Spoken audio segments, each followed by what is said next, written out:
ఆ court direction మేరకి పోలీసులు దీన్ని కొంత టేకప్ చేయాలని చెప్పి కోర్టు డైరెక్షన్ ఇవ్వడం జరిగింది. సో మరి ఇంత జరుగుతున్న తరుణంలో మహేష్ కుమార్ గౌడ్కి ఏం ఎఫెక్ట్ కాలేదు, పర్ణికారెడ్డికి ఎటువంటి ఎఫెక్ట్ కాలేదు, అటు వాకిటి శ్రీహరికి ఎటువంటి ప్రభావం చూపించలేదు.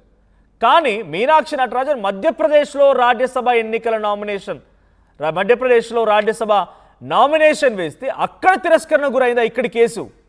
అసలు ఈ కేసు అన్న విషయం బయటికి ఎలా లీక్ అయింది? ఇది హరీష్ రావు క్వశ్చన్. రేవంత్ రెడ్డి ఉన్నారని, రేవంత్ రెడ్డికి సంబంధించినటువంటి వర్గంలో ఒక వ్యక్తికి వర్కింగ్ ప్రెసిడెంట్ ఇవ్వమనంటే మీనాక్షి నటరాజన్ తిరస్కరించారని, అందుకే ఇప్పుడు తన నామినేషన్ తిరస్కరణకి కారణమయ్యారు అని హరీష్ రావు వ్యాఖ్యలు చేశారు.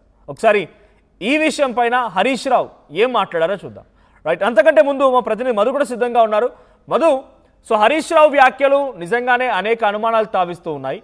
తెలంగాణలో కేసు అవ్వడం ఏంటి, 2022లో మొదలవ్వడం ఏంటి ఈ అంశం? శివకుమార్ రెడ్డి, పర్ణికారెడ్డి, వాకిటి శ్రీహరి, మహేష్ కుమార్ గౌడ్ అండ్ మీనాక్షి నటరాజన్ ఇంతమందిని తను మెన్షన్ చేయడం ఏంటి? ఆ బాధిత మహిళ దాంట్లో మహేష్ కుమార్ గౌడ్పై ఎటువంటి ప్రభావం చూపించలేదు, వాకిటి శ్రీహరిపై ప్రభావం లేదు, పర్ణికారెడ్డిపై ప్రభావం లేదు. కానీ మధ్యప్రదేశ్లో రాజ్యసభ ఎన్నికల నామినేషన్ వేసినటువంటి మీనాక్షి నటరాజన్ పైన ఈ కేసు ప్రభావం చూపించి తన రాజ్యసభ సంబంధించిన వెళ్లాల్సినటువంటి ఆ ఒక్క మెట్టుని బ్రేక్ చేసి పూర్తిగా తనని డీలా పడేసింది. ఇది కాంగ్రెస్ పార్టీకే ఒక క్వశ్చన్ మార్క్. కాంగ్రెస్ పార్టీ యొక్క ఆలోచన తీరికి, కాంగ్రెస్ పార్టీ యొక్క హైప్కి ఒక బ్రేక్ పడినట్టు అనిపించింది. ఏంటి హరీష్ రావు అనుమానాలు నిజమేనా? ఎవరా వర్కింగ్ ప్రెసిడెంట్, ఎవరికి వర్కింగ్ ప్రెసిడెంట్ ఇవ్వనందుకు ఇప్పుడు రేవంత్ రెడ్డి ఈ రకంగా చేస్తారని హరీష్ రావు వ్యాఖ్యలు చేస్తున్నారు. మధు మధు హై కాన్ఫిడెన్షియల్ లెవెల్లో ఇది మీనాక్షి నటరాజన్ కి వెన్నుపోటు పొడిచారు అనేటువంటి హరీష్ రావు మాట్లాడారు. దాంట్లో పార్టీ ఇన్ఛార్జ్ తెలంగాణకి సంబంధించి రాహుల్ గాంధీకి అత్యంత సన్నిహితురాలు, ఆమెకే వెన్నుపోటు పొడిచారు తెలంగాణ నుంచి అంటే ఇక మిగతాలో కాంగ్రెస్ పార్టీలో ఉన్న సామాన్యుల పరిస్థితి ఎట్లుంటుంది, కార్యకర్త గాని మిగతా లీడర్ల పరిస్థితి ఎట్లుంటుందో అర్థం చేసుకోవచ్చు. ఆమె రాజ్యసభ నామినేషన్ నే రద్దు చేసేలాగా వెనకాల నుంచి కుట్ర జరిగింది. ఆ నామినేషన్ పత్రాలు via Maharashtra to Madhya Pradesh చేరుకున్నాయనేటువంటిది statement చేస్తా ఉన్నారు. దీని వెనకాల చాలా పెద్ద కాన్స్పిరసీ కుట్ర ఉంది. వర్కింగ్ ప్రెసిడెంట్ ఇవ్వనందుకు ఒక పార్టీలో ఉన్నటువంటి రేవంత్ రెడ్డికి సంబంధించినటువంటి అత్యంత సన్నిహితుడు, ప్రస్తుతం అన్ని డిపార్ట్మెంట్లలో చక్రం తిప్పుతున్నటువంటి నాయకుడు, ఆయనకు వర్కింగ్ ప్రెసిడెంట్ ఇవ్వడానికి మీనాక్షి నటరాజన్ నిరాకరించింది. ఆయన కాంట్రిబ్యూషన్ ఏంది పార్టీకి? ఆయన కంటే సీనియర్లు చాలా మంది ఉన్నారు, ఆయన కంటే ఎక్కువగా పార్టీకి సేవలు అందించిన వాళ్ళు చాలా మంది ఉన్నారు. ఆయన పేరును కూడా నా ముందు ప్రస్తావన చేయొద్దు, ఇంకోసారి ఆయన పేరు తీస్తే నేను రాజీనామా చేస్తాను, నేను రాష్ట్ర పార్టీ ఇన్ఛార్జ్ గా కొనసాగుతున్నాను, నేను రాజీనామా చేసి వెళ్ళిపోతాను అనేటువంటి ఆమె హెచ్చరికలు జారీ చేసినట్టుగా తెలుస్తుంది. కాకపోతే ఈ మాట ఆమె ఎవరి ముందన్నారు అనేటువంటి కాస్త చర్చ కొనసాగుతుంది. ఆమె చాలా సీరియస్ గా ఉన్నారు. ఆ వ్యక్తికి నా వర్కింగ్ ప్రెసిడెంట్ ఇవ్వాలనేటువంటిది పట్టుబడుతున్నట్టుగా తెలుస్తా ఉంది. దాన్ని ఎట్టి పరిస్థితుల్లో సత్యమీర అంటున్నట్టుగా తెలుస్తున్నామే. ఆయన కాంట్రిబ్యూషన్ జీరో, పార్టీకి ఆయన కంటే సీనియర్లు చాలా మంది ఉన్నారు అనేటువంటి ఆమె కరాఖండిగా చెప్పడంతో అప్పటి నుంచి మీనాక్షి నటరాజన్ పైన, తర్వాత మహేష్ కుమార్ గౌడ్ పైన అత్యంత ప్రచారాలు చేస్తున్నారు, కక్ష కట్టాలనేటువంటి చర్చ కొనసాగుతుంది. హరీష్ రావు అదే మాట్లాడారు. పార్టీ హైకమాండ్ నియమించినటువంటి ఇన్ఛార్జ్ కి వెన్నుపోటు పొడిచి సామాన్యుల పరిస్థితి ఏంటి అనేటువంటిది హరీష్ రావు ఇక్కడ మెన్షన్ చేశారు. ఖచ్చితంగా మీనాక్షి నటరాజన్ రాజ్యసభ నామినేషన్ తిరస్కరణకు సంబంధించిన వెనుక రేవంత్ రెడ్డి ఉన్నారనేటువంటిది హరీష్ రావు చెప్పారు. నిన్న మాట్లాడుతున్న సందర్భంలో ఇంకా రేవంత్ రెడ్డి దీనిపైన రెస్పాండ్ కాలేదు. హరీష్ రావు స్టేట్మెంట్ పైన మధ్యప్రదేశ్ మంత్రి స్వయంగా చెప్తా ఉన్నారు, కాంగ్రెస్ పార్టీ నాయకులే మాకు సమాచారం ఇచ్చారు, తెలంగాణకు సంబంధించి అక్కడ కాంగ్రెస్ ప్రభుత్వమే ఉంది, మాకు ఎలా తెలుస్తుంది వాళ్ళే అనేటువంటిది. ఇక బీజేపీ కూడా డైరెక్ట్ స్టేట్ అటాక్ చేస్తా ఉంది.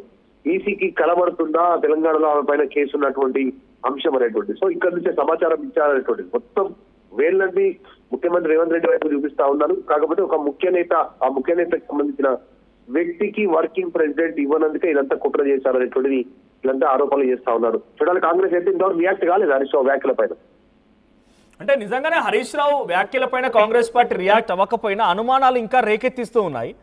సో అటు వాకిటి శ్రీహరి పైన దీంట్లోనే ఆ బాధిత మహిళ ఎవరైతే ఉన్నారో శివకుమార్ రెడ్డి చేత బాధించబడినటువంటి ఆ మహిళ కూడా కాంగ్రెస్ పార్టీలోనే ఉన్నారు. తను కూడా కాంగ్రెస్ పార్టీలో ఒక కార్యకర్తనా లేదంటే ఓ లీడర్ అన్నట్టు తెలుస్తోంది. సో ఇప్పుడు ఆ మహిళ ఇచ్చినటువంటి ఫిర్యాదు ఆధారితంగా ఆయన పైన కేసు నమోదైంది, ఎటువంటి చర్యలు లేవు, సస్పెండ్ చేయలేదు, పార్టీ నుంచి తొలగించమని రిక్వెస్ట్ కూడా చేశాను, అది కూడా చేయలేదు. ప్రైవేట్ పిటిషన్ దాఖలు చేసింది కోర్టులో. ప్రైవేట్ పిటిషన్ ఆధారితంగా పోలీసులకి ఈ విషయాన్ని అప్పగించారు అక్కడ కోర్టు జడ్జిలు. సో ఇప్పుడు వాకిటి శ్రీహరి మంత్రి అయ్యారు, మహేష్ కుమార్ కూడా ఎమ్మెల్సీ అయ్యారు, పర్ణికారెడ్డి ఎమ్మెల్యే అయ్యారు. కానీ కేవలం ఇక్కడ మీనాక్షి నటరాజన్ మాత్రమే ఈ ఒక్క కేసు విషయంలో తను ఈ రకంగా ఇబ్బంది పడాల్సి వచ్చింది. అంటే వాళ్ళు కూడా తమ అఫిడవిట్లో వాకిటి శ్రీహరి, మహేష్ కుమార్ గౌడ్ అండ్ వీళ్ళందరూ కూడా అఫిడవిట్లో ఇది మెన్షన్ చేశారు ఈ కేసు విషయాన్ని. ఎగ్జాక్ట్లీ. ఇప్పుడు ఇది ఈ చర్చకు రావాల్సినటువంటి అవసరం ఉంది, ఇంకా క్లారిటీ రావాలి.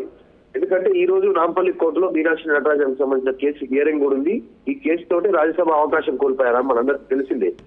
అక్కడ మధ్యప్రదేశ్ లో బలాల ప్రకారం బీజేపీకి 2 సీట్లు గెలిచేటువంటి బలం ఉంటే, ఒకటి కాంగ్రెస్ గెలిచేటువంటి సంఖ్య ఉంది బలం, ఎమ్మెల్యేల బలం. కానీ జరిగినటువంటి పరిణామాల నేపథ్యంలో పక్కా సమాచారం అందిన తర్వాతనే 3వ అభ్యర్థిని రంగంలోకి దించారు. అంటే తెలంగాణ నుంచి ముందే ఉప్పందింది. మీనాక్షి నటరాజన్ పైన కేసుని ఆమెను డిస్క్వాలిఫై చేయొచ్చు, ఆమె నామినేషన్ రద్దు చేయొచ్చు.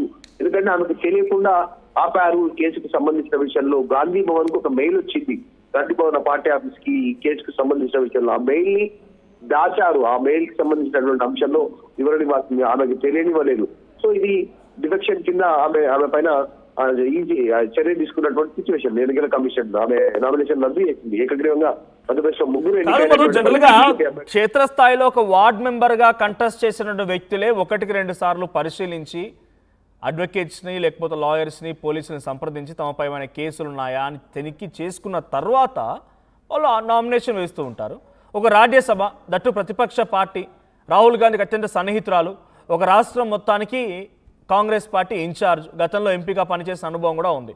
అంతటి స్థాయి వ్యక్తి వెనుక ఇంత చిన్న కేసు, నాకు తెలిసి దీనిపైన తన ప్రమేయం డైరెక్ట్గా ఎక్కడ కూడా లేదు.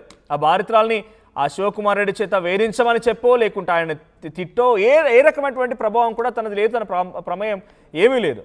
సో కానీ ఇప్పుడు ఇంతటి చిన్న విషయంతో, అంటే తనకు సంబంధం లేని విషయంతో తన భవిష్యత్తు, రాజకీయ భవిష్యత్తు కొలాప్స్ అయింది. కాంగ్రెస్ పార్టీ పైన కూడా ఒక మరక పడింది. కాంగ్రెస్ పార్టీ కూడా ఇది జీర్ణించుకోలేకపోతుంది. అంటే దీని వెనుక ఎటువంటి ఇన్స్పెక్షన్ జరగలేదనా, కావాలని చేసిన పని అనుకోవాలా? నిజంగానే తెలంగాణ కాంగ్రెస్ నాయకులు ఎవరిని అడ్డుకొని ఉంటే, జాతీయ స్థాయిలో కాంగ్రెస్ పార్టీకి కొన్ని సంవత్సరాల అనుభవం ఉంది, ప్రభుత్వాల అనుభవం ఉంది, వాళ్ళ దగ్గర చాలా సీనియర్ అడ్వకేట్స్ ఉన్నారు. రాజ్యసభలో కూడా చాలా అభిషేక్ మను సింఘ్వి ఆయన లాంటి ఒక కీలకమైనటువంటి అడ్వకేట్స్ ఉన్నారు. బయటకు వచ్చి ఆయనకు సంబంధం లేదని చెప్తున్నారు, కానీ ముందుగా పరిశీలించలేదు ఇవన్నీ కూడా. అంటే ఆ తెలియకుండా చేశారు. ఒక మెయిల్ వచ్చింది గాంధీ భవన్ కి, ఆ మెయిల్ ని ఆమెకి వివరించకుండా తెలియకుండా దాచిపెట్టారు. అదే సమాచారాన్ని ఉప్పందించారు మధ్యప్రదేశ్ కి సంబంధించిన బీజేపీ నాయకులకు అనేటువంటి. ఆమె పైన కోపంగా ఉన్నారు ఇక్కడ ఉన్నటువంటి కాంగ్రెస్ పార్టీ ముఖ్య నాయకులంతా కూడా. ఆమె మినిట్ టు మినిట్ రిపోర్ట్ ఇస్తున్నారు రాహుల్ గాంధీ రాష్ట్రంలో జరుగుతున్నటువంటి అన్ని పరిణామాల పైన, పాలనలో వస్తున్న ఆరోపణల పైన, ప్రతి పార్టీలో జరుగుతున్నటువంటి అంశాల పైన, పార్టీ ప్రభుత్వంలో ఇన్వాల్వ్ అవుతున్నటువంటి వారిపైన రాహుల్ గాంధీకి డీటెయిల్ రిపోర్ట్ ఇస్తున్నారు. అదే ఆగ్రహం ఆమె పైన కోపంగా ఉన్నారు. ఆమెను గతంలో ఇన్ఛార్జ్ లాగా కనీసం మభ్యపెట్టే పరిస్థితి లేదు, దగ్గర తీసుకునే పరిస్థితి లేదు. ఆమె సాదా సీదాగా ఉంటారు. ఒక 2 బస్సులతో హైదరాబాద్ వస్తారు, ట్రైన్ లో వస్తారు, ఆటోలో తిరుగుతారు. సాధారణ ఫోన్, ఎవరు కార్యకర్త ఫోన్ చేసినా ఆమె లిఫ్ట్ చేస్తారు, అందరికీ అందుబాటులో ఉన్నారు. ఎవ్వరు రిపోర్ట్ ఇచ్చినా ఆమె తీసుకుంటారు. యాక్సెస్ ఫర్ ఆల్ లాగా ఉన్నారు మీనాక్షి నటరాజన్. చాలా సింప్లిసిటీతో ఉంటారు. మీడియాలో కూడా హడావిడి చేయరు, ఎక్కడ హంగామా చేయరు. సో ఈ రిపోర్ట్ల ద్వారానే ఆమె గ్రౌండ్ లో వస్తున్న సమాచారాన్ని హైకమాండ్ కి చేరవేస్తున్నారు అనేటువంటి ఆమె పైన కోపం పెట్టుకున్నట్టుగా